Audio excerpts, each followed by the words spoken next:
Hello everyone, welcome back to Pakistani reaction. तो जी आज हम जिस वीडियो पे रिएक्ट करने वाले हैं उसका टाइटल है India versus Pakistan the space race. Vikram Sarabhai story by Abhay and Niyu. इनकी काफी अच्छी वीडियोस होती हैं अभय एंड काफी इन्फॉर्मेटिव वीडियो होती है और मतलब स्पेस रेस मतलब इसरो वर्सेस स्पार्को। हाँ ऐसा ही है। और इसरो का ये लेवल है और स्पार्को तो कहीं नजर ही नहीं आ रहा यार। इसरो के बारे में रिसेंटली मतलब कोई ना कोई ऐसी न्यूज आती रहती है, लेकिन दूसरी तो स्पार्को के बारे में इतना ज्यादा सुना ही नहीं है। इसरो का मतलब रिसेंटली हमने सुना था कि दुनिया में सबसे ज्यादा सैटेलाइट वन टाइम पे इन्होंने रिलीज किए थे।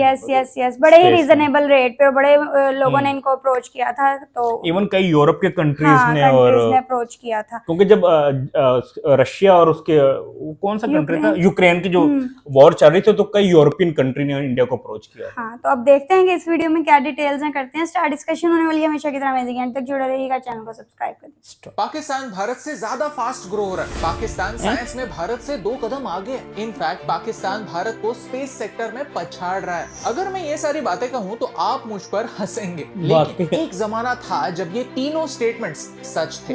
यस, पाकिस्तान भारत से पहले स्पेस में पहुंचा था। तो आज भारत पाकिस्तान से आगे कैसे निकला? एक हीरो की वजह से। उस हीरो का नाम है विक्रम साराभाई। आज हम टीवी पर क्रिकेट मैच एंजॉय करते हैं, IIM अहमदाबाद में जाने के सपने देखते हैं या फिर इसरो के अचीवमेंट्स देखकर प्राउड फील करते हैं। लेकिन ये सारी बातें सिर्फ एक इंसान के विजन की वजह से पॉसिबल हुई हैं। आज का वीडियो भारत और पाकिस्तान के स्पेस वॉर के बारे में है। लेकिन वीडियो शुरू होने से पहले एक बात, ये वीडियो देखने वाले सिर्फ 30% लोगों ने चैनल को सब्सक्राइब किया हुआ है। अगर आप यहाँ पर नए हैं और आपने सब्सक्राइब नहीं किया है तो प्लीज वो सब्सक्राइब बटन प्रेस कीजिए। ये आपके लिए तो फ्री है, लेकिन इससे हमारी बहुत हेल्प होती है। चैप्टर 1, कौन थे विक्रम साराभाई? विक्रम साराभाई जो भारत के one of the richest family में पैदा हुए। उनके हाथ में कैम्ब्रिज की डिग्री थी, उनके पास पैसा था और भारत के बाहर काम करने की अपॉर्चुनिटी थी। लेकिन उन्होंने एक ऐसा डिसीजन लिया जो हमारी सोच के परे, भारत में रहने का डिसीजन। क्यों? क्योंकि उनका एक सपना था, भारत को स्पेस तक पहुंचाने का सपना। जब भी वो ये बात दूसरों को कहते तो लोग उन पर हंसते। इनफैक्ट एक बार न्यूज़पेपर ने एक हेडलाइन भी प्रिंट की थी, India needs rice not rockets, और ये सच था। 1947 में अंग्रेज जाने के बाद भारत दुनिया के सबसे गरीब देशों में से एक बन चुका था। लोगों के पास खाने के लिए 2 वक्त की रोटी भी नहीं थी। हम फॉरेन एड पर जी रहे थे, अमीर देशों से भीख मांग रहे थे। लोगों ने पूछा, भारत जैसे गरीब देश को स्पेस प्रोग्राम की क्या जरूरत? तो साराभाई ने कॉन्फिडेंटली कहा, भारत एक गरीब देश है, इसीलिए हमें स्पेस प्रोग्राम की जरूरत, क्योंकि स्पेस टेक्नोलॉजी में वो पोटेंशियल है जो भारत की डेवलपमेंट में मदद कर सकती है, हमारे रियल लाइफ प्रॉब्लम सॉल्व कर सकती है। और आज वही तो होता है। स्पेस प्रोग्राम की वजह से हमें वेदर इंफॉर्मेशन टाइम पर मिलती है, जिससे किसान अपने डिसीजंस ले सकते हैं। आने वाले साइक्लोन्स के बारे में हमें टाइम रहते ही पता चल जाता है और इससे डिजास्टर मैनेजमेंट में मदद होती है। हमारे बॉर्डर्स को सिक्योर रखने में स्पेस टेक्नोलॉजी का योगदान है। उन्होंने और उनके दोस्त डॉक्टर होमी भाभा ने अगले कुछ सालों में भारत के लिए कुछ ऐसा कर दिखाया जिससे पाकिस्तान जैसा पावरफुल देश भी पीछे छूट गया। Chapter 2, the space race. बात है 1957 की, जब यूएसएसआर ने एक चमत्कार किया। एक आर्टिफिशियल मून स्पेस में भेजा जिसका नाम था स्पुतनिक। ये आर्टिफिशियल सैटेलाइट था तो बस एक फुटबॉल के साइज का, लेकिन जब ये स्पेस में पहुंचा तो इसने 2 मैसेजेस पूरी दुनिया तक पहुंचाए। एक कि अमेरिका से पहले यूएसएसआर स्पेस में पहुंच गया, और दूसरा, स्पेस में पहुंचना हर देश के लिए पॉसिबल है। कुछ ही महीनों बाद उन्होंने लाइका नाम के एक डॉग को भी स्पेस में भेजा। अमेरिका डर गई। नासा स्पेस रेस में पीछे छूट रहा था। यूएसएसआर की तरक्की अमेरिका के लिए बैड न्यूज थी, लेकिन दूसरे देशों के लिए एक रे ऑफ होप। अमेरिका और यूएसएसआर के स्पेस रेस के बारे में हम सब जानते हैं, लेकिन भारत और पाकिस्तान के बीच भी एक स्पेस रेस चल रही थी। ये है डॉक्टर अब्दुल सलाम, जो पाकिस्तान के सबसे स्मार्टेस्ट माइंड्स में से एक थे। उन्हीं के जीनियस की वजह से पाकिस्तान ने ईयर 1961 में अपना स्पेस प्रोग्राम लॉन्च किया और अगले ही साल एक साउंडिंग रॉकेट भी। भारत के स्पेस प्रोग्राम के 8 साल पहले यूएसएसआर, जापान, इजराइल के बाद पाकिस्तान स्पेस में जाने वाला एशिया का 4था देश बन गया। लेकिन उन्होंने ये किया कैसे? अमेरिका की मदद से। अमेरिका भी स्पेस रेस में अपना डोमिनेंस बनाना चाहता था। अमेरिकन प्रेसिडेंट ने अनाउंस कर दिया था कि वो 70s से पहले चांद तक पहुंच जाएंगे। ये बहुत बड़ी कमिटमेंट थी और ये पूरी करने के लिए उन्हें जितने ज्यादा एलाइज, जितने ज्यादा साइंटिस्ट मिले उतना बेहतर। उन्हें इंडियन ओशन के नजदीकी एक पार्टनर की जरूरत थी और पाकिस्तान ने इस अपॉर्चुनिटी का फायदा उठाया। 1961 में उन्होंने सुपार्को एस्टैब्लिश किया और अगले ही साल नासा की हेल्प से पहला रॉकेट लॉन्च भी किया। अब तक भारत का स्पेस प्रोग्राम स्टार्ट भी नहीं हुआ था। अब पाकिस्तान तरक्की कर रहा है, अच्छी बात है। इससे भारत को क्या फर्क पड़ता है? फर्क फर्क इसलिए पड़ता है क्योंकि स्पेस और मिलिट्री टेक्नोलॉजी दोनों हैंड इन हैंड डेवलप होते हैं। जो टेक्नोलॉजी स्पेस में जाने वाले रॉकेट्स के लिए यूज हो सकती है वो भारत पर अटैक करने वाले मिसाइल्स के लिए भी यूज हो सकती है। ये बात विक्रम साराभाई को पता थी। Chapter 3 India fights back. Vikram Sarabhai ने सिचुएशन को समझा। उनके पास एक लंबी लिस्ट थी प्रॉब्लम्स की। भारत के पास क्या क्या नहीं था? इंफ्रास्ट्रक्चर नहीं, ऐसे लोग जो भारत को लीड कर सकते हैं नहीं, अच्छे साइंटिस्ट को देने के लिए पैसा बिल्कुल नहीं। At that time India had nothing but we had hope. उन्होंने इन सारे प्रॉब्लम्स को वन बाय वन एड्रेस करना स्टार्ट किया। एट द सेम टाइम एक और लिस्ट बनाई, अपनी स्ट्रेंथ्स की लिस्ट। विक्रम साराभाई खुद कॉस्मिक रेस की फील्ड में एक्सपर्ट थे। उन्हें खुद नोबेल प्राइज विजेता सीवी रमन ने ट्रेन किया था और उनके फ्रांस और अमेरिका में बहुत अच्छे कॉन्टैक्ट्स थे। उनके हाथ एक इम्पॉसिबल टास्क था। बिना किसी स्पेस प्रोग्राम के, बिना इक्विपमेंट के, बिना पैसे के दुनिया को कन्विंस करो कि भारत के स्पेस सेक्टर में इन्वेस्ट करे। हम में दम है और इससे पूरी दुनिया का फायदा हो सकता है। और उन्होंने ये करके दिखाया। अमेरिका ने अपने अपाचे रॉकेट्स प्रोवाइड किए, फ्रांस ने फ्री में पेलोड प्रोवाइड किया।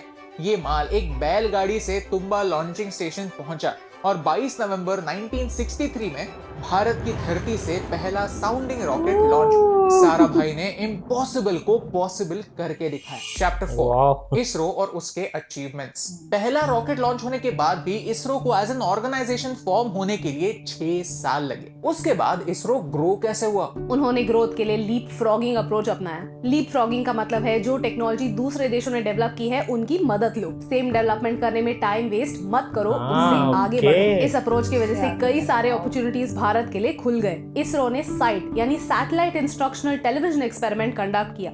इसके थ्रू 2400 गांवों में हजारों लोगों को सैटेलाइट के थ्रू एजुकेशन देना स्टार्ट किया। 1983 में इसरो ने इनसैट यानी हमारा पहला सैटेलाइट कम्युनिकेशन सिस्टम लॉन्च किया। हम चांद और मंगल पर ऑलरेडी पहुंच चुके हैं और अब वीनस पर जाने की तैयारी हो रही है। Whereas पाकिस्तान इसी स्पेस रेस में पीछे छूट गया। इतना कि उनके पास आज भी अपनी इंडिजिनस सैटेलाइट लॉन्चिंग सिस्टम नहीं है। उनका टारगेट है कि वो 2040 तक खुद के सैटेलाइट्स खुद लॉन्च कर पाए और भारत दूसरे देशों के लिए सैटेलाइट्स लॉन्च कर रहा है, रिकॉर्ड्स बना रहा है, प्रॉफिट कमा रहा है। Chapter 5 so what went wrong with Pakistan. Point पर आता है। इस पूरी कहानी में सुपारको यानी पाकिस्तानी स्पेस प्रोग्राम पीछे क्यों छूटा? पाकिस्तान भारत से स्पेस रेस में क्यों हार गया? क्योंकि भारत ने साराभाई के विजन पर फोकस किया, एडवांस टेक्नोलॉजी के एप्लीकेशन से रियल लाइफ प्रॉब्लम सॉल्व करने पर फोकस किया, और पाकिस्तान ने वेपन्स डेवलप करने पर फोकस किया, भारत को डिस्ट्रॉय करने पर फोकस किया। पाकिस्तान के पीएम ने खुद कहा था, the people of Pakistan will go hungry, we will eat grass but we will get our bomb। Pakistan और भारत की कहानी डॉक्टर विक्रम साराभाई और डॉक्टर अब्दुल सलाम की कहानी समझने पर क्लियर हो जाती है। डॉक्टर अब्दुल सलाम एक महान साइंटिस्ट थे। उन्हें आगे जाकर एक नोबेल प्राइज भी मिला। लेकिन 1974 में प्राइम मिनिस्टर जुल्फिकार अली भुट्टो ने एक बिल पास किया जिससे अहमदी लोगों को नॉन मुस्लिम डिक्लेयर कर दिया गया। इस नए लॉ की वजह से डॉक्टर अब्दुल सलाम जैसे ग्रेट इंसान को सुपारको की हेड पोजीशन से निकाल दिया गया। डॉक्टर सलाम loved his country. Vikram Sarabhai loved his country, but only one country loved their scientist back, and that's the difference. ये स्टोरी पाकिस्तान को कमजोर या फिर नीचा दिखाने के लिए नहीं है, उनकी पॉलिटिकल गलतियों से सीखने के लिए है। खुद से सवाल पूछने के लिए है कि क्या हम आज भी अपने साइंटिस्ट की उतनी ही इज्जत करते हैं जितनी पहले किया करते थे। The truth is, I don't know. When we had nothing, we had hope, and we still managed to do so much. लेकिन आज तो हमारे पास सब कुछ है, तो फिर क्यों हम रिसर्च और डेवलपमेंट पर और खर्चा नहीं कर सकते? क्यों हम हमारे साइंटिस्ट को अच्छी सैलरी नहीं दे सकते? ये सवाल हमें एज अ कंट्री पूछने की जरूरत है। I was spotted by Professor Vikram Sarabhai because I was not highly qualified, but I was working hard. Then he gave the full responsibility to grow. ISRO, IIM Ahmedabad, physical research laboratory, इन्हें हम modern Bharat के मंदिर मानते हैं। और इन मंदिरों को बनाने के लिए विक्रम साराभाई ने अपनी पूरी लाइफ इन्वेस्ट कर। कैम्ब्रिज से डिग्री होने के बावजूद, भारत के बाहर अपॉर्चुनिटीज होने के बावजूद उन्होंने यहाँ पर रहकर भारत के लिए कुछ करने का सोचा। आराम की जिंदगी को टाटा बाय बाय कहकर स्ट्रेस भरी लाइफ को अपनाया। शायद इसी स्ट्रेस ने एक रात विक्रम साराभाई की जान ली। He was only 50। आज है 30 दिसंबर, वही दिन जिस दिन विक्रम साराभाई इस दुनिया को छोड़कर चले गए, लेकिन उनका कंट्रीब्यूशन आज भी जिंदा है। Aspect of space research which I would like to stress most is ये real in relation to the national capability, cycle पे self-confidence that this will generate। एक इंसान एक बार नहीं 2 बार मरता है, एक बार तब जब वो खुद मरता है और दूसरी बार तब जब वो हमारी मेमोरी से भी मर जाए। तो मेरा एक सवाल आपसे, क्या हम भी वही गलतियां करेंगे जो पाकिस्तान ने डॉक्टर अब्दुल सलाम के साथ की? चलिए आज के दिन विक्रम साराभाई को मरने नहीं देते, उनकी वैल्यूज को जिंदा रखते हैं, उनकी स्टोरी शेयर करते हैं।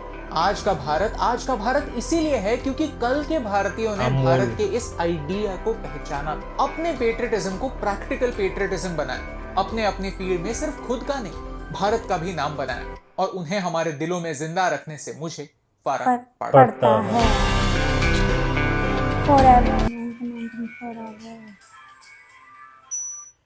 यार बहुत अच्छी एक तरफ इंडिया जिन्होंने अपने साइंटिस्ट को जिंदा रखा, उनसे प्यार किया, और देखो और उन साइंटिस्ट ने भी क्या किया इंडिया के लिए। मतलब आज जो इसरो हम देख रहे हैं ना, वो पहले कभी ऐसा नहीं था। बिल्कुल कंटिन्यूसली वो होता ना, एक मेहनत कर करके आज इस लेवल पे चला गया। क्या दुनिया के बड़े बड़े कंट्री, मतलब डेवलप कंट्री इंडिया को अप्रोच करते कि हमारा सैटेलाइट सस्ते में भेजो।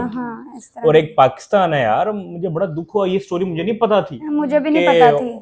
उनको हेड से मतलब डिपार्टमेंट से निकाल दिया। उसके बाद इवन ये जो डॉक्टर अब्दुल कदीर हैं, उनको भी वो कह रहे थे वो प्रिजन में रखा था कई साल। और अगर हम अपने साइंटिस्ट के साथ ऐसा करेंगे तो कोई भी जो भी टैलेंटेड होगा वो तो क्विट कर जाएगा। जो नेशंस अपने हीरोज को जो है वो उनकी कदर नहीं ना करती, वो नहीं तरक्की कर सकती। तभी तो आप देख लो कि इसरो कहां तक चला गया। अच्छा, मुझे ये नहीं पता था कि मतलब हम एक टाइम पे इंडिया से मतलब पहले ये प्रोग्राम स्टार्ट किया था स्पेस वाला, और फिर तकरीबन 6-7 साल पहले। और फिर उसके बाद 8 साल का जो है वो गैप था बीच में, 8 साल का। और फिर उसके बाद देखो जरा क्या से क्या हो गया। और वो उन्होंने बताया ना कि एक तो उन्होंने स्ट्रगल किया, इंडियंस ने बड़ी हार्ड वर्क किया, दूसरा स्मार्ट वर्क किया उन्होंने। वो पता नहीं लीप फ्रॉगिंग ऐसे करके जितना काम हो गया उससे आगे का बिल्कुल। उन्होंने क्या किया, वो जो टेक्नोलॉजी ऑलरेडी वर्ल्ड में थी उस टाइम, उन्होंने उसको नहीं बनाया, उसको मतलब खरीदा और उसी से आगे फिर मतलब इसको स्मार्ट वर्क कहते हैं ना। उन्होंने अपना टाइम उन चीजों में वेस्ट नहीं किया, बड़े अच्छे तरीके से। और इस वीडियो की बेस्ट बात यह थी कि किस तरह अभी तक वो रिगार्ड करते हैं अपने साइंटिस्ट को, अभी तक याद करते हैं। स्पेशली ये वीडियो बनाई गई है उनके लिए, ये बात जो है ऑनर के लिए। हाँ, और वो भी कितने अच्छे हैं कि मतलब कैम्ब्रिज से पढ़े, कैम्ब्रिज से कहते हैं ना, उधर से पढ़े हुए, उधर से कितनी अपॉर्चुनिटीज उनको। हालांकि वो वेल सेटल भी थे और उधर बाहर जाके काम भी कर सकते थे। अच्छा, ये जो डॉक्टर एजीपी अब्दुल कलाम है ना, ये इन्हीं की टीम में थे। अच्छा, इनके अंडर थे। अच्छा, हमने ये शायद ना ये इस प्रोग्राम के ना डायरेक्टर थे। और उसके बाद ना ये हमने उनकी बायोग्राफी देखी थी। हमने उनकी बायोग्राफी में देखा था कि उनको भी बाहर से बड़ी वो अपॉर्चुनिटीज आई थी। वो उसको ठुकरा के जो है कुछ टाइम के लिए ना वो नासा में गए थे प्रैक्टिस के लिए अपनी मजीद, और वो भी उधर से सारी अपॉर्चुनिटीज को ठुकरा के और वापस आए थे। अब देखो इंडिया ने कितना उनको ऑनर भी किया। लास्ट में उनको प्रेसिडेंट ऑफ इंडिया भी बनाया था डॉक्टर अब्दुल कलाम। मतलब इंडिया के लिए जिन लोगों ने सर्व किया ना, उनको कभी भी दुख नहीं हुआ होगा कि यार हमने उस टाइम पे गलत डिसीजन किए थे और हमने पेट्रियोटिज्म शो करके बस हम यहीं पे रुक गए। उनको कभी भी इस चीज का दुख नहीं हुआ होगा। यार जो पाकिस्तान में पॉलिटिकल इंस्टेबिलिटी है ना, इसने कहीं का नहीं रहने दिया। बिल्कुल बिल्कुल ऐसा बड़ा यार अफसोस होता है। बड़ी सैड बात लगी है मुझे कि वो सिर्फ एक उस बेस पे, पता नहीं वो उन्होंने कहा है कि अहमदी थे तो इसलिए उनको अलग कर दिया गया। अगर अब वो वहीं पे मौजूद होते तो आज शायद हम कहीं और जो है स्टैंड कर रहे होते या पैरेलल होते। तो बहुत सैड रही ये वीडियो, लेकिन लर्निंग पॉइंट ऑफ व्यू से जो है ना वो अच्छी रही काफी। अगर अभी भी हम अपने साइंटिस्ट की और हीरोज की कदर नहीं करेंगे तो इससे मजीद आगे नुकसान होगा, पाकिस्तान को झेलना पड़ेगा। और ही बहुत ज्यादा देर हो जाएगी। अभी भी दुनिया जहां इतनी आगे निकल गई है ना, 2040 तक बोला हुआ है कि हम अपने सैटेलाइट लॉन्च करेंगे। इट्स टू मच लेट, और अभी भी कंफर्म नहीं है कि तब तक होगा कि नहीं होगा, देखते हैं। आई होप आप लोगों को रिएक्शन पसंद है तो जल्दी से चैनल को सब्सक्राइब कर दे। मिलते हैं नेक्स्ट वीडियो में। सी या।